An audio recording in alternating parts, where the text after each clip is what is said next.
I don't think anybody's done this yet, but like, what if somebody did a podcast where they're talking about something really boring, like basket weaving or something, but the guys that host the show, no matter where they are or what they're doing, they're just powering through it.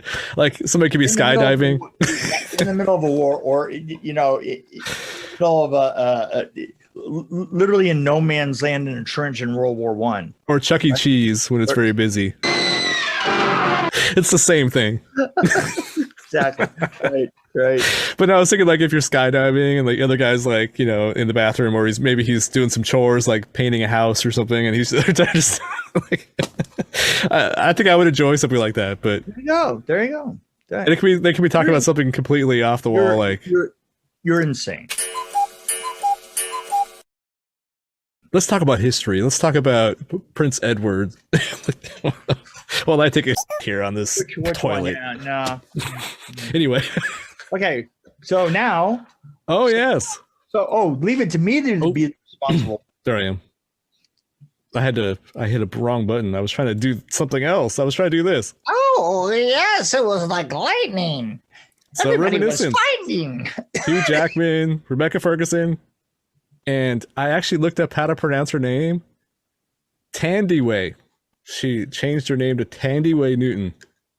Now, which one is Thandiwe Newton? Is that the Hugh Jackman's assistant in this movie? Right. She was cool. Yeah. So Nick, the three leads I loved. Would you call Nick Bannister a private investigator? I don't know if that's what I would call him. I but didn't know what accidental, maybe.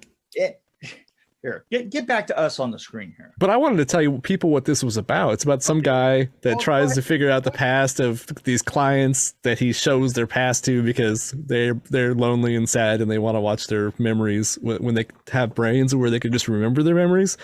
But anyway, this girl that he likes, something happens and he tries to figure out what happened to her. I'm trying to be vague. And vague is about the best that you're doing. Well, that's pretty much how you would describe me.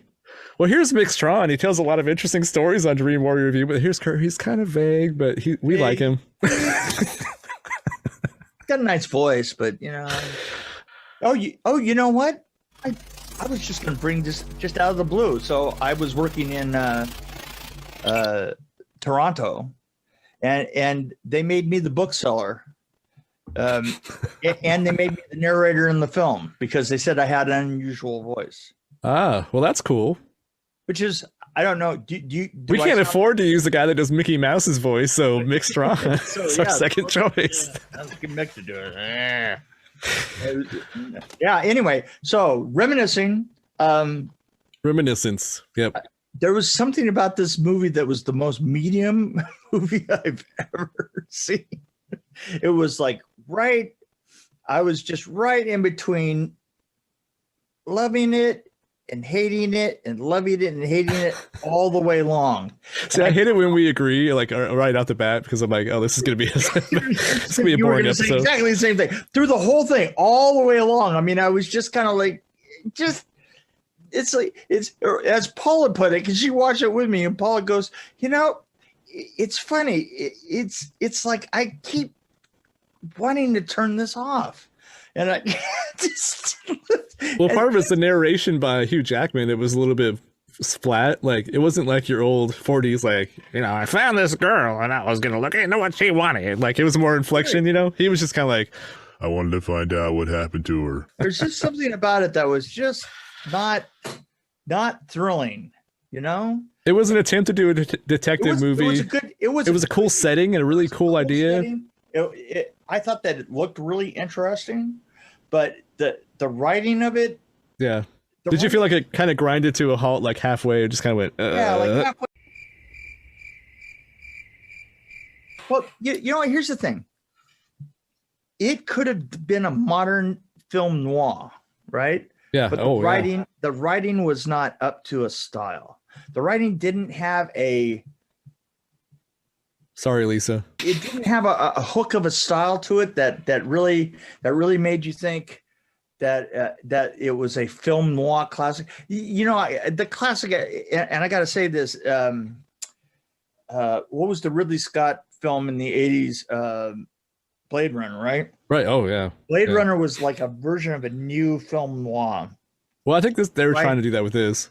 And I think that they were trying to do that with this, but it didn't have cadence. You know, Blade Runner had a cadence. Well, you had Harrison Ford, and his voice is amazing. Well, It's like, you see what I'm saying? It's like yeah, he carried it a little bit. Yeah, you know but Blade Runner is one of my favorite movies, so I can't really say anything bad about it. There just wasn't that cadence to it. You know, it's like you wanted it to be written by David Mamet or something, so that everything that they said was, you know. Yeah. Well, I wonder, this was written and directed by the same person, by Lisa Joy. Yes. So I'm wondering if she wrote it, maybe if somebody else directed it, and what have I said about that? I said the thing is that it has a tendency to not see its own weaknesses. Yeah. And that's the thing, is there wasn't anything. It had a classic look, you know, and they could have gone more with a dialogue style that went with that classic look. And every once in a while, they kind of did a little hint of it, but overall, it was kind of scattered. Totally. Sort of I did like how they did the reminiscing.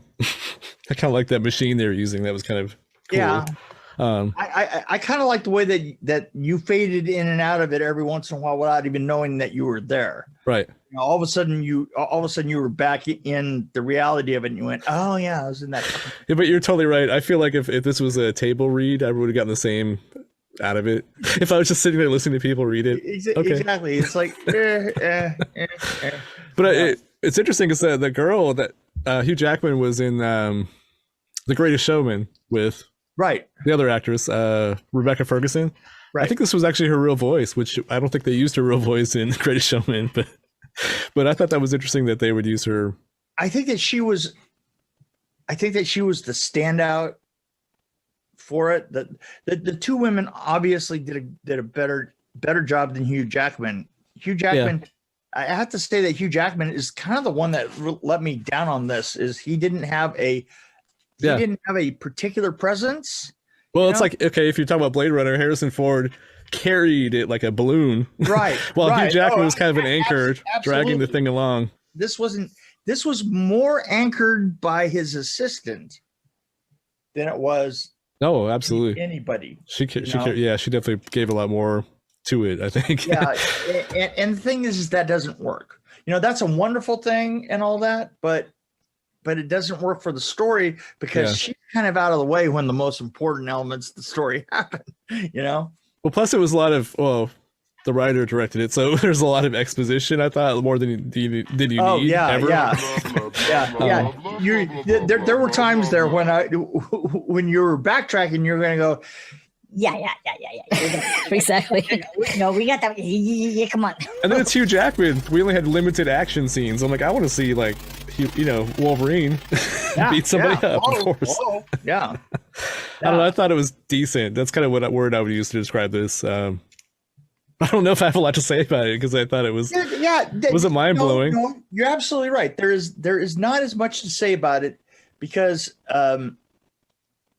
it wasn't said in the right voice. It wasn't said in the right tone. Right. But I did kind of come back toward the end into the action a little bit when Hugh Jackman learned some stuff about stuff. Right. Because he was looking into stuff. Right. The end of it. Yes. The last 15, 20 minutes when the story stopped going in stupid circles, right? Yes. Because it had been going in circles. No, it had been going in circles. Yeah, absolutely. Back to the same character. It was like that Nightmare on Elm Street 4, where they kept repeating the Earth. Exactly. It was like, da-da-da-da-da-da. How are we ever going to get out of this loop? Oh, I got an idea. Exactly. It was like, da-da-da-da-da-da. How are we ever going to get out of this loop? Oh, I got an idea. Exactly. It was like, da-da-da-da-da-da. How are we ever going to get out of this loop? Oh, I got an idea. Keep on going around. It's exactly. And then all of a sudden, you know, it's like all of a sudden you're moving forward again. You know? Yeah. Well, I also like how the people that were living above the water were using sprinklers. I was like, I like that little touch. That was kind of a nice little touch there. The fountain. Yeah. And really, honest to God, there's a part where the guy walks down the middle of the fountain, you know, and you're like, you know, was it really 100%? Even Paula, both of us terms, is this 100% necessary? Because he wants to be dry for once in his life, right? I mean, you know, the thing is, you're up above ground, you're in the dry area, and you walk through the sprinklers. You know, I mean, that's smart. Yeah. It's not it wasn't my favorite for tone. I think that they could have gone, you know, this would have been better if they had gone the other way with the tone, you know, just almost too far with it would have been, you know, so anyway, you're gone and walking. Yeah, exactly. Like thinking, wow, you know, I haven't seen a dame like that in a couple weeks since I was down at the strip club on the corner. This woman was really a woman. You know, we could have done with that kind of thing. You know, it would have worked in this case because you're all kinds of hyperbole anyway. You know, with the first floor of absolutely everything underwater. You know, it was a. Or they could have gotten like an Ian McClellan kind of guy to narrate it and be telling a story about some young lad back in the day, and it ends up being him or something, you know, or something like that. You know what I'm saying? Like that. Something. Somebody who has a really good voice, theatrical kind of presentation. What light through yonder window breaks? Juliet is the east, and I am the sun. Exactly. I mean, it needed exaggeration at that point. It needed, you know, it's not like it wasn't already exaggerated as hell anyway, you know? Right.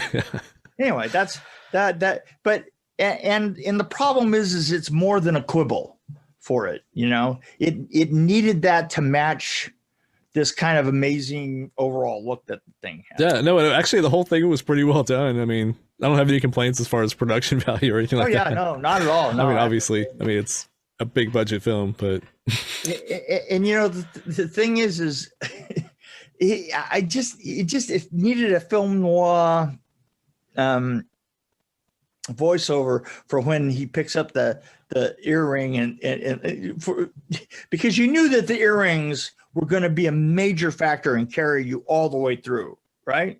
Yeah. You know, you needed a film on show. She dropped her earrings. I'm looking at them going, you know, these pieces of jade are going to be around for 3 hours. You know, that's just had that feeling to it, right? Right. And it wasn't there. You know, the voice part wasn't there. Right. Like Dead Men Don't Die, right? You know, I did want to tell you a little funny story because just to tell you how connected I am in ways that you know, playing Kevin Bacon for me it's not really a game. It's right. The Kevin Bacon game, you know, 6 Degrees of Kevin Bacon. So I've got one to this film. It's story time with Mick. It's story time with Mick. Mick Strawn is the best. He is gonna blow your mind. Story time with Mick. Story time with Mick. It was done by Michael. What is his name? Michael. Right on the tip of my tongue. Anyway, his production company did this, and his very first job was as a writer for New Line Cinema, and he came down when we were doing Tales from the Dark Side, and he was this little kid. I mean, literally, little kid from New York, right? His little slight guy that always came to work in this meticulous suit and tie, and like you could see him walk across the stage, and people would move around him like he was a pariah, like you know, like he had plague forehead, right? He just like moved leper away from him, and he kept landing in my offices, right in the very back of the building, you know. And it's like the third day that he come in, he's sitting in my offices, and of course, like things are going around like this, and he never seemed to catch up to that. So you knew that someday he was going to be involved in production, because because he would sit still and everything would crash around him and move away from him. You know, to not be involved is to be part of a producer, right? Right. Yeah. And you sit there and you go, you know, man, it's really weird. I just don't feel like I'm fitting in here. And I go, well, you know, I don't know how could you possibly feel like that? You look like an accountant. You look like an accountant on the Chicago set of Candyman.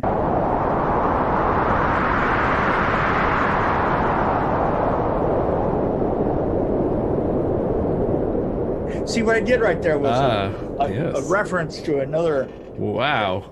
Yeah, he really did. I mean, I was like, dude, you know, like loosen up, go somewhere and get yourself a t-shirt and jeans and get out of this, like, whatever this is, this monkey suit with the tie and everything, you know. Well, I think he dressed for what you want to be, so he was dressed to be a producer. Yeah, right. Maybe you thought the writers actually look like that, you know, and you know, if you really want to dress to what you want to be, and at the time I know he wanted to be a writer, you know, you would come in you know, stained sweats and a backwards baseball cap, you know. I mean, that would have been dressing for, you know, what you want to be when you grow up. But so the next day he came in and he was like, you know, just t-shirt and jeans and stuff like that. And he came back and he says, this is so much better. It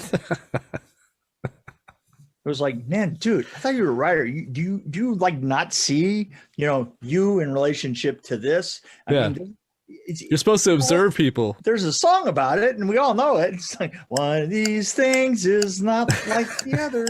One of these things is just not the same. Right? You know, I mean, come on, dude. What did you like miss every Sesame Street that, you know, everybody else got? You know, we all got that memo. Right, yeah. My kids even got that memo. See? Yeah, right, exactly. Generations. Like, hello.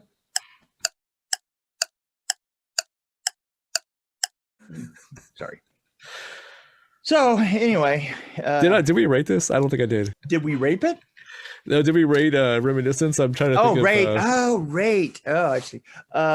Yeah, you know, I am not going to remember that any of this happened tomorrow. So I'm looking at kind of a 1.8 or 2. Yeah, I don't see this as being above a 2. You know, maybe I'll give it a 2.3 just because it did look good, and I like the people in it.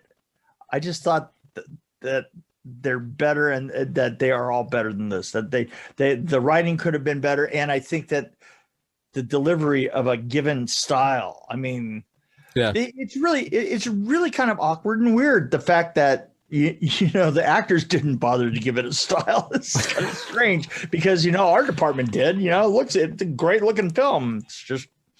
Well, I thought most of the actors except for Rebecca Ferguson were playing it like a Marvel film. Yeah, kind of, yeah. No, so watch the movie behind me, Basil Rathbone as Sherlock Holmes. Yeah, no, but there's a sense of stuff. There's you know, verbal style out the nose there. You know, everybody in those films, they all had a very specific. You know, they went in, you know, to create that little world. The strange thing about this is, art direction went in and created, and special effects created a great world, and nobody decided to move in. Right, it was very limited how much you saw the flooded world or whatever. Yeah, and just these guys just needed to make it live, you know. I think Lisa should have had somebody else direct it. Yeah. I'm not sure who. But. I have talked about this before. You know, it is very hard to be the triple threat. The you know, the producer, the director, and the writer, because boy, you just duplicate. That's the same reason that you don't marry your sister you know, and you don't refer to mommy, daddy, to mommy, sister, and daddy, brother, you know, because you start replicating your mistakes, and that's exactly what happened here, you know. Wow, that's interesting to bring it around to inbreeding. I'm sorry. You know what? It had to be said. You've been in Tennessee too long. There may be something to that. Oh man. Yeah. I think it's time that this one went away too. Yeah, I think we both know when the show should end.